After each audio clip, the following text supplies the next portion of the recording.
तो hello students, आज आपकी सेकंड चैप्टर की फिजिक्स की क्लास है, यूनिट्स एंड मेजरमेंट। आपने कुछ पिछली वीडियोस देखी होगी, उसमें आपने बेसिक मैथमेटिकल टूल कुछ बातें उसकी थोड़ी बहुत हमने बताई है, जिसमें इंटीग्रेशन, डिफरेंशिएशन वगैरह है, जो कि आपके मैथ फिजिक्स में आगे डेरिवेशन में यूज़ होगा। बताया भी था क्या क्या काम में आता है। आज फिजिक्स के एक बहुत ही इम्पोर्टेंट चैप्टर के लिए हमने आज वीडियो बनाना शुरू किया है, और उस चैप्टर का नाम है units and measurement. Units and measurement क्या होता है, तो इसकी क्या ज़रूरत है? तो बहुत ज़्यादा ज़रूरत है बच्चों यूनिट्स और मेजरमेंट की। जैसे कि आपको बताएं, सबसे पहली चीज़ इसमें, आज हम कुछ भी करते हैं, कोई भी चीज़ लेने जाते हैं, चाहे वो बनिए की दुकान में ही क्यों ना जाएं, तो वहाँ पर सबसे ज़्यादा ज़रूरत हमें यूनिट की पड़ती है और मेजरमेंट की पड़ती है। कुछ भी करें, आज कुछ भी, इवन कि हम कोई भी एक्सपेरिमेंट करते हैं लैब में, तो वहाँ हमें मेजरमेंट की ज़रूरत पड़ती है। यूनिट की ज़रूरत पहले हम आपको बताते हैं कि मेजरमेंट की क्या ज़रूरत है। तो अगर हम मेजरमेंट ना करें तो हम कोई भी चीज़ बेच नहीं सकते, कोई भी चीज़ खरीद नहीं सकते। अब पहले के ज़माने में ये सब चीज़ों के कोई स्केल नहीं थे, पैमाने नहीं थे। जैसे हम सिंपल सी बात बता दें, कई लोग बहुत समय पहले कि कोई कपड़ा अगर खरीदना होता था तो बोलते थे 4 हाथ गिन के दे दे, 4 हाथ। अब उसने तो 4 हाथ गिन के दे दी, अब जो दूसरा वाला जो उसको नाप रहा है, उसका हाथ छोटा हुआ तो उसको तो फिर उसको कम लगेगी वो चीज़। तो ये सब चीज़ों की वजह से मेजरमेंट नहीं हो रहा था, तो कुछ नए नए पैमाने बनाए गए। इसी तरीके से यूनिट की बात आती है। अब यूनिट में क्या होता है कि जैसे हम कोई भी, मान लो कुछ लेने गए, मान लो किराने की दुकान में गए, मान लो हमें तेल लेना है, तो हम उससे ये थोड़ी बोलेंगे एक तेल दो,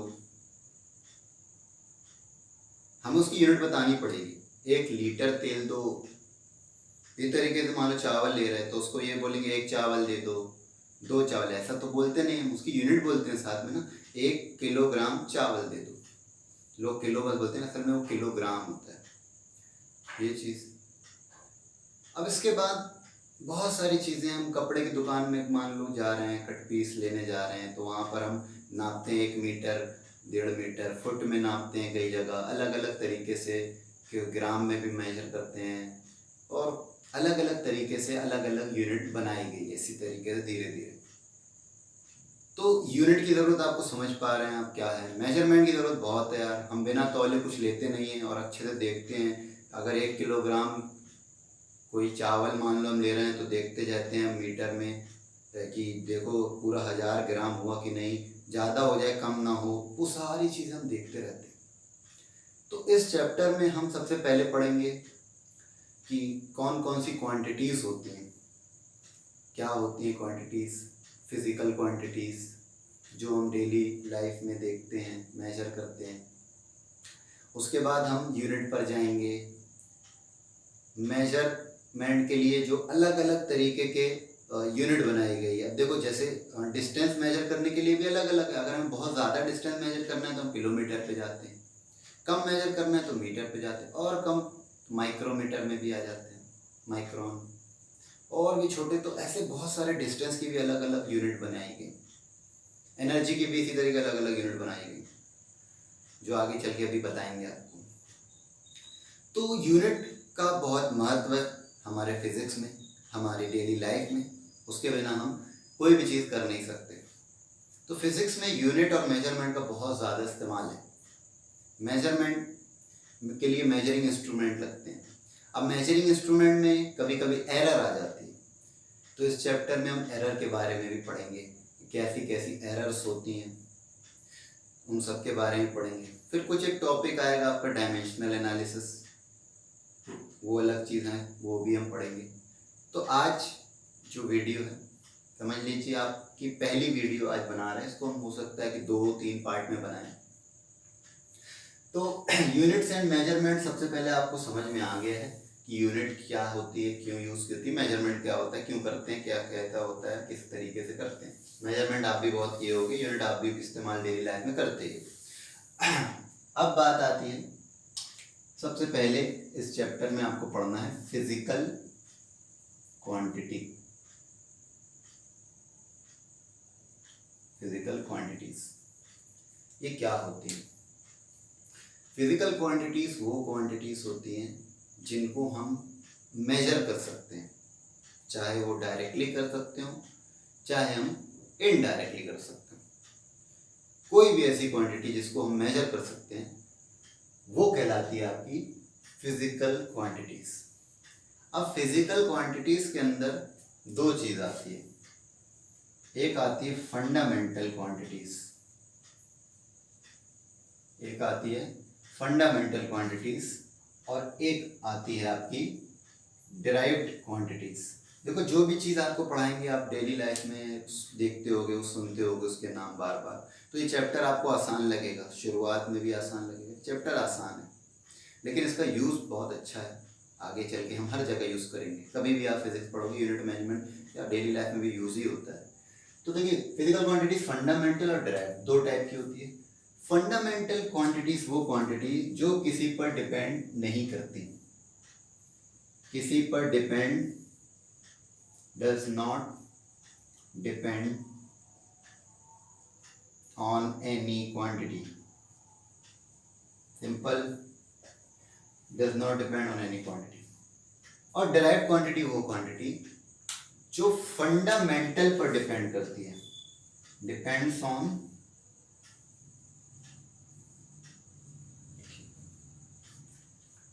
तो फिजिकल क्वांटिटी दो टाइप की होगी, फंडामेंटल और डिराइव्ड। फंडामेंटल जो किसी दूसरी क्वांटिटी पर डिपेंड नहीं करती। फंडामेंटल समझ लो एक बेसिक चीज है, एक नींव है, एक जड़ है।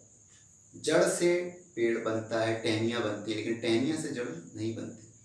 तो जो जड़ है वो फंडामेंटल, वो किसी पर डिपेंड नहीं करती, वो उसके ऊपर सारी चीज डिपेंड करती है। तो फंडामेंटल क्वांटिटीज बेसिकली 7 बताई गई, 7, देयर आर 7 फंडामेंटल क्वांटिटीज जिनके नाम हमने आपको ये लिख दिए। इन क्वांटिटीज का आपको बहुत ज़्यादा इस्तेमाल है, हर जगह इस्तेमाल है, बार बार आप इनके नाम सुनते रहेंगे। सबसे पहले लेंथ, जानते हैं आप क्या होता है, मास जानते हैं, time, temperature, electric current, amount of substance और ल्यूमिनस इंटेंसिटी।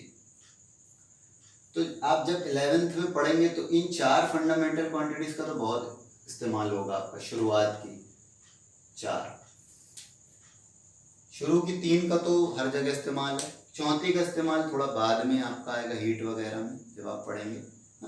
फिजिक्स में 12th में जब आप पढ़ेंगे तो वहाँ इलेक्ट्रिक करंट का बहुत ज़्यादा इस्तेमाल है, केमिस्ट्री में अमाउंट ऑफ सब्सटेंस का इस्तेमाल होता रहता है। तो ये कुछ चीज़ें हैं, ये फंडामेंटल क्वांटिटीज कहते हैं। अब लेंथ एक ऐसी चीज़ है जो किसी पर डिपेंड नहीं करती। क्या लेंथ मास पर डिपेंड करती है? नहीं। मास टाइम पर? नहीं, ऐसा कुछ नहीं। तो fundamental quantities are those quantities which does not depend on any quantity. ये भी कह सकते हैं which does not depend on each other, एक दूसरे पर भी डिपेंड नहीं करती। डिराइव्ड क्वांटिटीज क्या होती हैं? डिराइव्ड जो डिपेंड करती हैं फंडामेंटल पर, जो कि फंडामेंटल से डिराइव होती हैं। डिराइव का मतलब समझते हैं, निकाला जाता है। तो फंडामेंटल से निकाला जिनको जाता है उनको हम डिराइव्ड कहते हैं। एग्जाम्पल के तौर पर आप देखो, बात आती है एरिया की, किसकी? एरिया। एरिया का फॉर्मूला होता है लेंथ इनटू ब्रेथ। एरिया खुद कुछ नहीं है, एरिया खुद कुछ नहीं है, वो किससे मिलके बना है? Length into breadth. लेंथ क्या है? Fundamental quantity. और ब्रेथ को हम लेंथ भी कह सकते हैं, तो लेंथ इनटू ब्रेथ, ये दोनों लेंथ ही है। तो देखिए एरिया डिराइव्ड हो गई, क्या हो गई? एरिया एक डिराइव हो गई जो कि फंडामेंटल लेंथ पर डिपेंड कर रही है। इसी तरीके से आप वॉल्यूम देख लो, length into breadth into height. Length, breadth भी लेंथ होती है, हाइट भी एक लेंथ ही होती है। तो वॉल्यूम भी किस पर डिपेंड कर रही है? खुद कुछ नहीं है, ये किस पर डिपेंड कर रही है? फंडामेंटल पर। ऐसे अनगिनत फंडामेंटल अनगिनत ड्राइव क्वांटिटीज हैं, अनगिनत। फंडामेंटल 7 है, ड्राइव अनगिनत है। आप लिखते जाओ, बोर्ड खत्म हो जाएगा, बता रहे। इसके बाद आप लिखोगे डेंसिटी, लिखोगे आप स्पीड, लिखोगे आप वेलोसिटी, लिखोगे आप फोर्स, लिखोगे वर्क डन, लिखोगे आप पावर, लिखोगे आप क्या क्या लिखना चाहते हो। जितनी भी चीज़ें, ये सारी चीज़ें फंडामेंटल पर डिपेंड करती हैं। ये सारी क्वांटिटीज़ को हम डिराइव्ड क्वांटिटीज़ कहते हैं। इनके अनगिनत एग्जांपल्स हैं, अभी आपको जब यूनिट निकालेंगे तो बताते जाएंगे, ठीक है। तो इतनी बातें थी बच्चों। तो फिजिकल क्वांटिटी समझ गए आप, फंडामेंटल ड्राइव क्या होती है समझ गए। इसी तरीके से फिजिकल यूनिट्स होती हैं। यूनिट्स दो टाइप की होती हैं, वो भी फंडामेंटल और डिराइव्ड यूनिट्स। मतलब सीधी सी बात है, फंडामेंटल क्वांटिटीज की यूनिट है तो उसको हम फंडामेंटल यूनिट कहेंगे, डिराइव्ड क्वांटिटीज की यूनिट है तो उसको हम डिराइव्ड यूनिट्स कहेंगे। बात समझ पा रहे? तो देखो फंडामेंटल क्वांटिटीज की यूनिट हम यहां लिख रहे हैं, ठीक। अब यूनिट का आपको थोड़ा सा हम एक सिस्टम बता दें, यूनिट कैसे कैसे क्या क्या बनाई गई। तो बेसिकली हम इसका आपको जो यूनिट लिखेंगे पहले हम सिस्टम बता देंगे, फिर लिखते हैं, ठीक है। तो इतनी बातें आपको समझ पाई आपने क्या होती है। चलो अब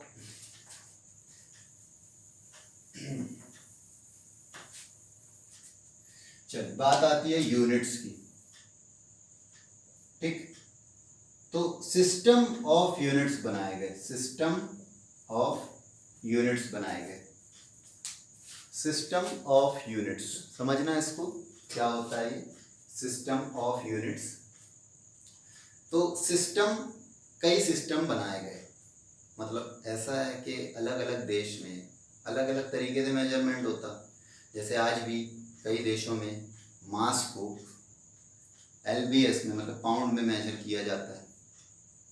हमारे यहाँ ज़्यादातर किलोग्राम में मेजर किया जाता है और मोस्टली किलोग्राम में ही मेजर किया जाता है। कई जगह लेंथ को ज़्यादातर फुट में मेजर किया जाता है, फीट, फुट। हमारे यहाँ ज़्यादातर मीटर में मेजर किया जाता है। और भी चीज़ें, टाइम को हमारे यहाँ कोई घंटे में मेजर करता है, लेकिन ज़्यादातर चलता है सेकंड में हमारे, मतलब फॉर बेसिक के अंदर जाएंगे तो सेकंड में ही उसका इस्तेमाल। तो सिस्टम ऑफ यूनिट्स बनाए गए, जो सबसे पहले एक सिस्टम था CGS, एक सिस्टम था MKS, एक सिस्टम था FPS, एक सिस्टम जो हम आज पढ़ते हैं SI। इसका फुल फॉर्म सुन लो, इसका फुल फॉर्म होता है CGS का सेंटीमीटर ग्राम सेकंड। सेंटीमीटर का मतलब समझ गए, लेंथ की यूनिट है। ग्राम का मतलब समझ गए, मास की यूनिट है। सेकंड का मतलब समझ गए, टाइम की यूनिट है। मतलब ऐसा सिस्टम जिसमें लेंथ को सेंटीमीटर में, मास को ग्राम में और टाइम को सेकंड में मेजर किया जाए, ऐसे सिस्टम को हम CGS सिस्टम कहते हैं। MKS system meter kilogram second. ऐसा सिस्टम जिसमें लेंथ को मीटर में, मास को किलोग्राम में और टाइम को सेकंड में मेजर करें, उसको हम MKS सिस्टम कहते हैं। एक होता है हमारा FPS system, foot pound second, जिसमें हम लेंथ को फुट में,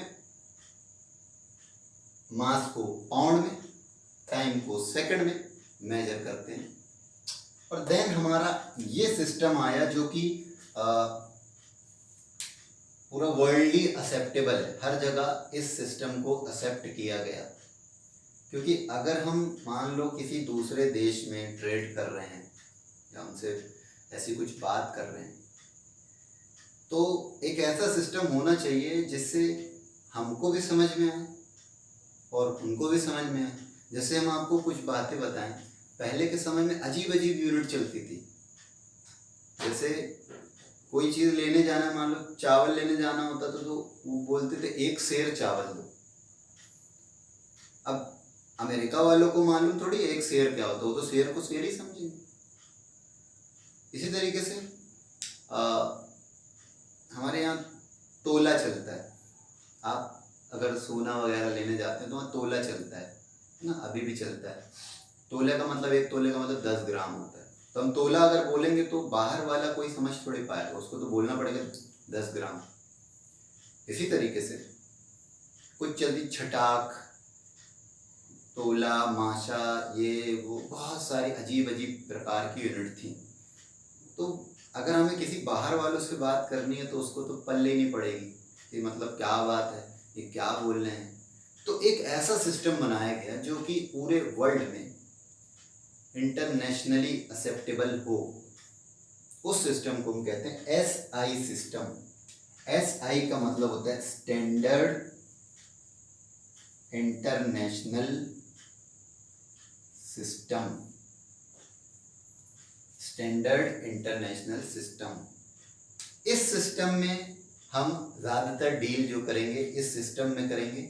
ये सिस्टम क्या होता है, इसमें कैसे कैसे किसमें मेजर किया जाता है, तो हम आपको जो यूनिट लिखते हैं यहाँ पर तो देखना, ये फंडामेंटल क्वांटिटीज़ की हम यूनिट लिखने वाले हैं, इनको हम फंडामेंटल यूनिट्स कहेंगे। और हम इनको SI यूनिट लिख रहे हैं, इनकी CGS यूनिट नहीं लिख रहे हैं ना MK, SI यूनिट लिख रहे हैं। लेंथ को मीटर में मेजर किया जाएगा और इसका सिंबल स्मॉल m होगा, सिंबल भी लिख दे रहे हैं, इसका सिंबल स्मॉल m होगा। मास को किलोग्राम में मेजर किया जाएगा, इसका सिंबल kg होगा, देखो स्मॉल में। टाइम को सेकंड में मेजर किया जाएगा, इसका सिंबल स्मॉल s होगा। टेम्परेचर को केल्विन में मेजर किया जाएगा, इसका सिंबल कैपिटल K होगा। अभी कैपिटल क्यों है तो अभी हम आपको बता रहे हैं ना। इलेक्ट्रिक करंट को एम्पियर में मेजर किया जाएगा, इसका सिंबल कैपिटल है। अमाउंट ऑफ सब्सटेंस को मोल में मेजर किया जाएगा, इसको सिंबल MOL। और ल्यूमिनेट इंटेंसिटी को कैंडेला में मेजर किया जाएगा, इसका सिंबल CD। अब आप ये देख रहे होगे कि कुछ के सिंबल स्मॉल में, स्मॉल लेटर्स में, और कुछ के सिंबल कैपिटल लेटर्स में। तो SI यूनिट का, SI सिस्टम का एक रूल है कि जब भी किसी क्वांटिटी का नाम, क्वांटिटी की यूनिट अगर साइंटिस्ट के नाम पर रखी जाती है, किसी साइंटिस्ट के नाम पर रखी जाती है, तो उसको हमेशा कैपिटल लेटर्स में लिखा जाता है। जैसे देखिए, मीटर किसी साइंटिस्ट का नाम तो है नहीं, ना किलोग्राम ना सेकंड, किसी साइंटिस्ट के नाम नहीं है, इसलिए इनके लिए सिंबल स्मॉल लेटर्स यूज हुए हैं। केल्विन साइंटिस्ट का नाम है इसलिए कैपिटल K। एम्पियर एक साइंटिस्ट का नाम है इसीलिए कैपिटल A। समझ गए होगे? ठीक है। तो अगर किसी साइंटिस्ट के नाम पर यूज होती है तो कैपिटल, अदरवाइज उसको स्मॉल में। ये SI सिस्टम का एक रूल है। क्लियर? अब फंडामेंटल क्वांटिटीज से जिस तरीके से हम फंडामेंटल क्वांटिटीज से हम जिस तरीके से ड्राइव क्वांटिटी बना लेते थे, इसी तरीके से हम फंडामेंटल यूनिट से ड्राइव्ड यूनिट बना लेंगे। कैसे? देखो सिंपल, लेंथ यूनिट पता है हमें। अगर हमें एरिया की यूनिट निकालना है, एरिया का फॉर्मूला होता है लेंथ इनटू ब्रेथ। अब ब्रेथ भी क्या होती है, एक लेंथ होती है, तो लेंथ इनटू लेंथ। अब लेंथ की यूनिट क्या है, मीटर, और लेंथ की यूनिट क्या है, मीटर। तो meter into meter, that is meter square, जिसको आप स्क्वायर मीटर भी कहते हैं। तो एरिया हम मीटर स्क्वायर में नापते हैं ना, आप मेजर किए होगे, इतने स्क्वायर फीट एरिया है आपके घर का, इतने स्क्वायर फीट एरिया, ये हम पता करते हैं। इसी तरीके से वॉल्यूम पे जब बात आती है तो meter, length into breadth into height, meter into meter into meter, क्योंकि तीनों लेंथ ही है, तो ओवरऑल मीटर क्यूब। इसी तरीके से इसके बाद आ जाओ आप डेंसिटी पर। डेंसिटी भी क्या कहते हैं, डेंसिटी का formula mass upon volume, mass upon volume. Mass को किस में मेजर किया जाता है, केजी, और वॉल्यूम को मीटर क्यूब। अब भी निकालें तो केजी पर मीटर क्यूब, इसको ऐसा भी पढ़ सकते हैं और इसको ऐसा भी लिख सकते हैं, केजी मीटर पावर -3। ठीक, केजी पर मीटर क्यूब भी पढ़ते हैं और ऐसा भी कह सकते हैं। समझ में आ रही है आप लोग को बात? तो अब ये हैं, ये डिराइव्ड यूनिट्स हैं, ये सब क्या है, ये डिराइव्ड यूनिट्स हैं। डिराइव्ड क्वांटिटी की यूनिट को हम डिराइव्ड यूनिट्स कहते हैं। अब हम कुछ क्वांटिटीज, कुछ डिराइव्ड क्वांटिटीज हम लिख दे रहे हैं, उसकी यूनिट निकाल दे रहे हैं, जिसका यूज आपको पूरे 11th 12th में भी हो सकता है, ठीक है। उनका मतलब यूज होना तय है, हर जगह वो यूज होते हैं। जैसे सबसे पहले इसके बाद अपना स्पीड आता है ना। अच्छा, डिस्टेंस आता है। डिस्टेंस एक लेंथ होती है, तो उसकी यूनिट मीटर हो जाएगी, है ना।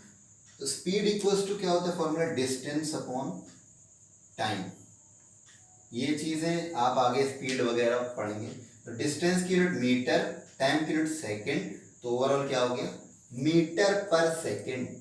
मीटर पर सेकेंड या मीटर सेकेंड -1 ऐसा भी कह सकते हैं, ज्यादातर मीटर पर सेकेंड ही कहते हैं। वेलोसिटी, वेलोसिटी का फॉर्मूला डिस्प्लेसमेंट अपॉन टाइम, ये होता है। उसका यूनिट डिस्प्लेसमेंट भी एक लेंथ ही होती है किस्म से, मीटर, मतलब यहाँ से यहाँ चलो डिस्प्लेस हो जाओ तो वो भी मीटर, टाइम को सेकेंड, तो ओवरऑल मीटर पर सेकेंड। अच्छा हाँ, और इसके बाद आता है आपका एक्सेलरेशन। देखो ये सारी चीज़ें आप पढ़ोगे, किसी को फॉर्मूला याद नहीं है तो कोई दिक्कत की बात नहीं है, हालांकि 9th में पढ़े होगे, इतना कठिन नहीं है, लेकिन आप जाके आगे पढ़ोगे तो बहुत मजा आएगा, ठीक। एक्सेलरेशन, एक्सेलरेशन का फॉर्मूला होता है, असल में डेफिनेशन होती है rate of change of velocity, मतलब change in velocity upon time. Change in velocity, पूरा नहीं लिख रहे यार, बहुत पूरा, मीटर पर सेकंड और अपॉन में सेकंड। चेंज इन वेलोसिटी मतलब चेंज इन वेलोसिटी या वेलोसिटी एक ही बात, यूनिट तो एक ही होगी ना, ऐसा तो नहीं है वेलोसिटी चेंज होगी तो मीटर में भी बस होगी, नहीं नहीं नहीं नहीं, मेरे पास सेकंड और टाइम की सेकंड, तो ओवरऑल क्या आ मीटर पर सेकंड स्क्वायर, ठीक है, निकाल पा रहे हैं। इसके बाद आता है अपना फोर्स। फोर्स का फॉर्मूला होता है मास इनटू एक्सेलरेशन। मास का फॉर्मूला मास केजी और एक्सेलरेशन मीटर पर सेकंड स्क्वायर, तो फोर्स का यूनिट निकल गए केजी मीटर पर सेकंड स्क्वायर। अब आगे जाके पढ़ेंगे कि इसको हम न्यूटन कहते हैं, असल में फोर्स की यूनिट न्यूटन होती है, लेकिन वो होता क्या है, केजी मीटर पर सेकंड स्क्वायर। क्यों न्यूटन नाम दे दिया गया, क्योंकि न्यूटन बहुत अच्छे साइंटिस्ट थे, उन्होंने फोर्स के बारे में बहुत सारी बातें बताई थी, तो लोगों ने याद रखने के लिए उनको नाम दे दिया, लो न्यूटन नाम रख दो यूनिट का। चलो अब आती वर्क डन। वर्क डन, तो वर्क डन जो आप समझते हैं, वर्क डन का फॉर्मूला क्या होता है, force into displacement. Force into displacement, ठीक है। तो फोर्स की यूनिट क्या होती है, देखो केजी मीटर पर सेकंड स्क्वायर, और डिस्प्लेसमेंट की यूनिट क्या होती है, मीटर, तो ओवरऑल क्या होगी केजी मीटर स्क्वायर पर सेकंड स्क्वायर। ये वर्क डन की यूनिट होती है। असल में वर्क डन की यूनिट होती है जूल। जूल एक साइंटिस्ट थे, उनके नाम पर वर्क डन की यूनिट रख दी गई, है ना। तो ये इसको जूल कहा जाएगा, समझ रहे हो बात को, मतलब इसको पूरे को हम जूल कह देंगे। अच्छा, इसको एक और चीज़ कह सकते हैं, इसको हम न्यूटन कहेंगे, हाँ, तो इसको हम न्यूटन मीटर भी कह सकते हैं। तो ये न्यूटन या मीटर, तो वर्क डन की यूनिट न्यूटन मीटर भी कह सकते हैं, हम जूल भी कह सकते हैं, है ना। तो ऐसी कुछ चीज़ें, ये जो क्वांटिटीज हमने आपके सामने लिखी हैं, ये सारी ड्राइव क्वांटिटीज हैं और ये सारी ड्राइव यूनिट्स हैं। इनका इस्तेमाल बार बार होगा, तो आप एक बार इनकी यूनिट याद ही कर लें, हाँ। इनके अलावा नया ज़्यादा कुछ नहीं आता है, हाँ। ये बार बार चीज़ें आती हैं, हर जगह पर मौजूद रहती है, फोर्स तो हर जगह आता ही है, ठीक है। तो ये इतनी बातें थी, आपको थोड़ी बहुत समझ में आ रही होगी, थोड़ी बहुत आसान सी बात है, पूरी समझना चाहिए, ठीक है। तो इसके बाद आपको बताएं,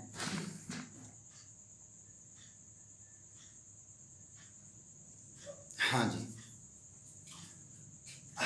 देखिए अब इसके बाद आपको कुछ छोटी मोटी बातें बस बताएंगे, है ना। देखिए क्या होता है, ये तो आपकी यूनिट हो गई, इनके बारे में बातें कर ली। अगर आपको यूनिट बनेगी तो आपको आगे जाके डायमेंशन फॉर्मूला बन जाएगा। अब देखिए कुछ बातें, जैसे एसआई सिस्टम के कुछ एडवांटेज,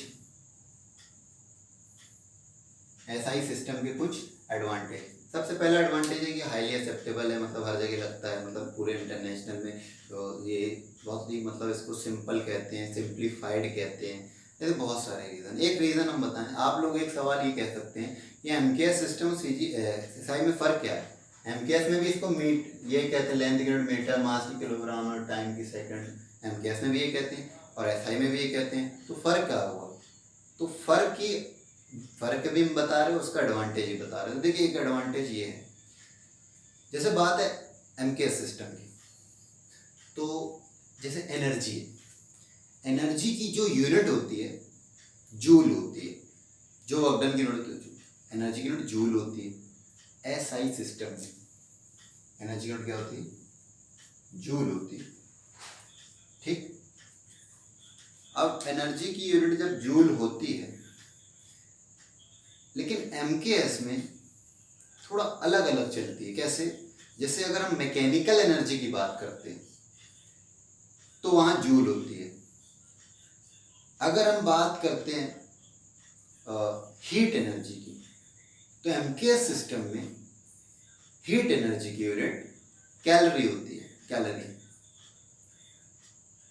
और अगर हम इलेक्ट्रिकल एनर्जी की बात करें तो वहाँ उसकी यूनिट जो होती है एमकेएस सिस्टम में किलोवाट आवर होती है। आपके घर में जो बिल आता है तो आप देखना किलोवाट आवर में आता है इलेक्ट्रिसिटी बिल। तो एमकेएस सिस्टम में देखिए 1 2 3 अलग अलग जगह पर अलग अलग एनर्जी की यूनिट है। लेकिन एसआई सिस्टम की अगर बात करें तो सब जगह एनर्जी की यूनिट जूल ही लिखी जाती है। इसीलिए बहुत सिंपल है, सिंप्लीफाइड कहते हैं इसको। इसके बहुत सारे और भी एडवांटेज हैं। फिलहाल ये 2 एडवांटेज जो आपको पता होने चाहिए। इसके बाद छोटी मोटी बस बातें बता रहे हैं, खत्म करते हैं छोटी मोटी बातें। जैसे एक चीज होती है न्यूमेरिकल वैल्यू,